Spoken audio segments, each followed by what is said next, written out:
About a week ago, I want to say I scotch guarded this cap and a pair of shoes. I think these are the Velocities from FP Footwear. And I was just curious, like, I get stuff dirty all the time just from one wheeling and my hands being dirty from handling my one wheels. So, like, me and White don't get along very well. Uh, so I was wondering if Scotchgard could protect it, and if it could, how well. So I took the fender off my one wheel, and I've been riding fenderless. And I also took the cap on a couple rides, and sure enough, they both got pretty dirty. Not super dirty, at least the cap didn't, but the shoes definitely did. So let's see here. Um, Classic one wheel tire bite, right? Let's see here, what else? And good old back foot, good old back foot trail shoe. So I'm gonna go ahead, and it says for scotch guarding to use denatured alcohol. I don't have any. I have isopropyl alcohol. I'm gonna go ahead and use 70%. I have both 90 and a 99.9, but I'm gonna go ahead and give 70 since that's like the most common. I'm gonna see if all the dirt comes off, and if the thing that has me the most curious, will the tire bite come out, or did the tire bite burn right through the scotch guard? I'm going to assume it's the latter, but it'll be interesting to see. It'll also be interesting to see if, even if it did, sort of like how well it does regardless. So go ahead and try this out.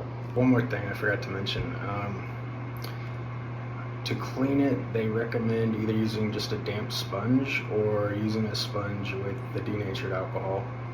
So I'm gonna try just water first, and if that doesn't help sufficiently, then I'll try rubbing alcohol. And if my isopropyl alcohol for some reason doesn't work, I'm gonna go to a pharmacy tomorrow and buy some actual denatured alcohol. Denatured alcohol is the stuff that is basically ethyl alcohol with poisonous stuff added, so people don't kill themselves drinking the alcohol. So, anyways, hopefully isopropyl will suffice. However, they are different chemically, so we'll find out. All right, ethyl alcohol didn't work any better, so case closed. Doses. Alright, so you can see we got dirt marks on the cap. Not a lot. It honestly looks worse in correct lighting, but I think you could get the gist of it. This one's got like some weird sap looking thing on there. I don't even know what that shit is. It definitely wasn't there when I scotch guarded it though. So I don't have a brand new sponge, but this one's pretty close. Probably good enough. So just hitting it in the bathtub, I pretty much got that sappy stuff off. Not scrubbing at all. Most of the dirt has actually come off. This was the back shoe, right? I have not scrubbed at all. The tire bite still pretty much there on both shoes, but it's definitely lighter. I'm surprised the sap has started to come off, because in the sink it didn't, but in the bathtub it did. I'm gonna hit it just a little bit more before I start scrubbing. The reason I'm hitting this with water before I'm scrubbing is because I don't want basically the debris to scratch the scotch guarded coating and ruin it. So if I can remove it with just air or water, that's what I'm going to try first. One of the interesting things so far has been the suede, sort of like, you can see how the scotch guard wasn't completely even, and some parts are dry while other parts have actually soaked through. So even though I did 2 coats on this shoe, apparently it wasn't enough. So I'd recommend probably 3 or 4. So as you can see, the back shoe dirt is basically gone. There's some in the very front area,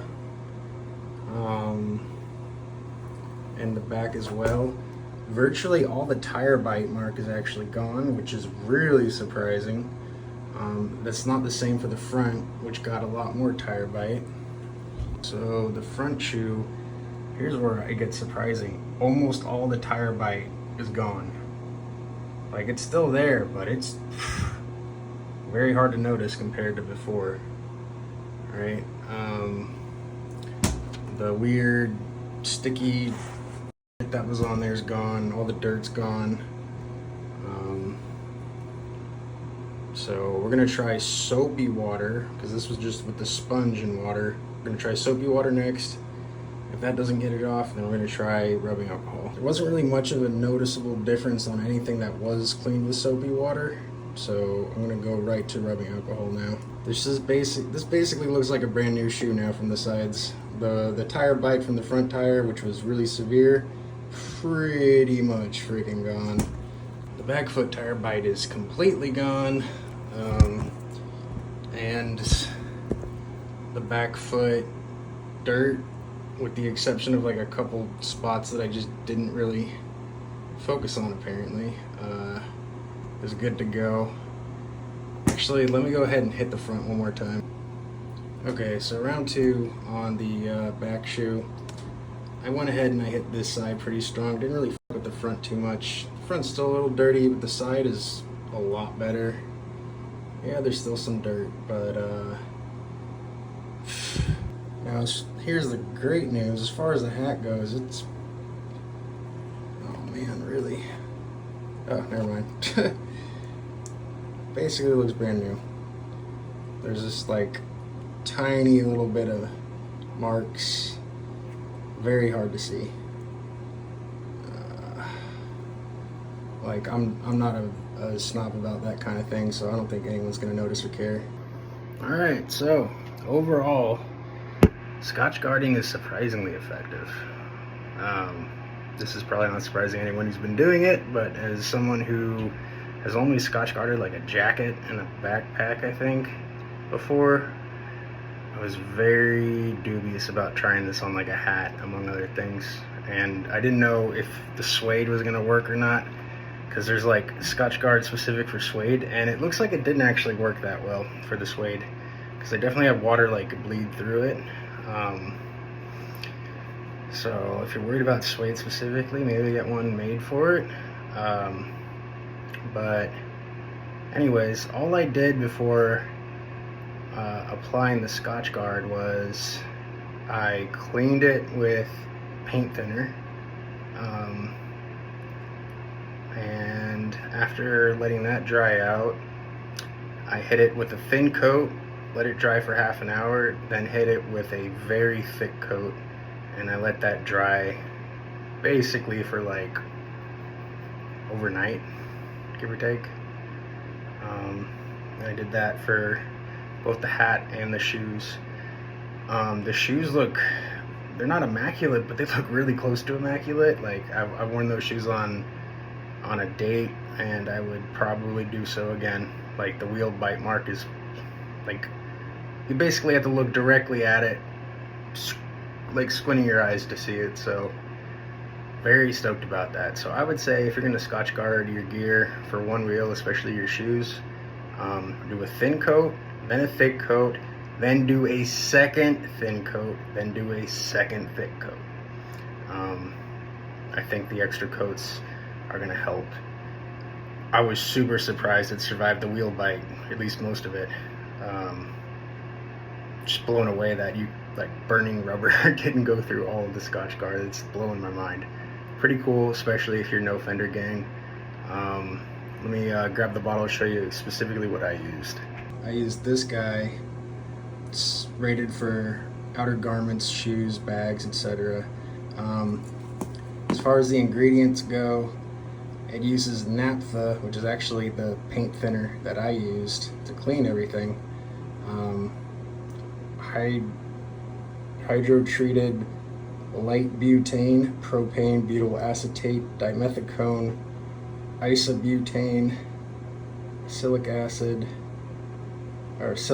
acid, and trimethyl ester. But anyways, You can always check out like the safety sheets on all these things if you're curious. They basically all use the same formulas nowadays. PTFE, which is what original Scotchgard used, basically got withdrawn from the market like more than 20 years ago. So you're not going to find too many things that use actual Scotchgarding as like your parents or grandparents or whatever used back in the day. Anyway, highly recommended, especially if you care about keeping your whites white or just your clothing clean in general. However, naphtha is highly toxic, and I'm sure the other stuff isn't great either, so I would recommend letting it cure for at least 24 hours and then washing it, and then just like damp cloth washing it just to get like any leftover shit that might be on it, that might be like loose on the surface. Just protect yourself from forever chemicals. Naphtha is particularly nasty, so be careful with that one.